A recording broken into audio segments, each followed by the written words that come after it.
নমস্কাৰ প্ৰিয় দৰ্শক ICC T20 ৰেংকিঙত যেতিয়া ইংলেণ্ডৰ বিৰুদ্ধে T20 মেচ চলি আছিলে তেতিয়া অভিষেক শৰ্মাই এটা সাংঘাতিক ৰেকৰ্ড কৰে। সাংঘাতিক ৰেকৰ্ড এয়ে যে অভিষেক শৰ্মা নতুনকৈ T20ত আহিছে, আপোনালোকে জানেই। আগতে IPL খেলিছিলে, T20 বেছি খেলা নাই, জিম্বাবৱেৰ বিৰুদ্ধে খেলিছিলে।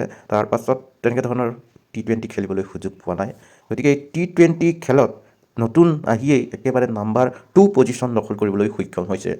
T20 খেল যিটো চলি আছিলে ইংলেণ্ডৰ লগত, তাত যেতিয়া 135 ৰান সংগ্ৰহ কৰে, এইটো তাৰ আছিলে হায়েষ্ট ইণ্ডিভিজুৱেল স্ক'ৰ। তাৰ নহয়, গোটেই যিটো ক্ৰিকেটৰ T20ৰ হায়েষ্ট ইণ্ডিভিজুৱেল যিটো স্ক'ৰ আছে, ৰানছ আচলতে, সেই ৰানটো আজিলৈকে কোনেও কৰিব পৰা নাই। তাতকৈ কমেই আছিলে, বাকী যিসকলে কৰিছে 100 কৰিছে।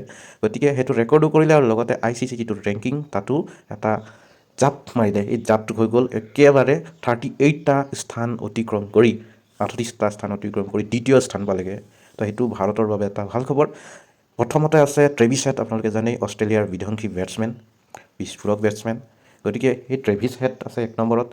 কিন্তু এটা কথা ক'ব লাগিব যে তৃতীয় স্থানত আছে তিলক ভাৰ্মা। আৰু আগতে, এতিয়া ফৰ্মত নাই কাৰণে, কিন্তু বহু দীঘলীয়া সময় ধৰি ভাৰতৰ সূৰ্যকুমাৰ যাদৱে নম্বৰ 1 পজিশ্যনটো দখল কৰিছিলে।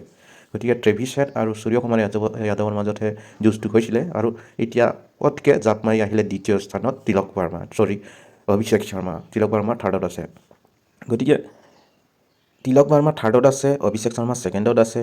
গতিকে এই দুয়োগৰাকীৰ ভিতৰত কোনোবা এজন যদি টপত পায়, টপ 1ত শীৰ্ষস্থানত পাই যায়, তেতিয়াহ'লে আৰু এটা ৰেকৰ্ড হ'ব।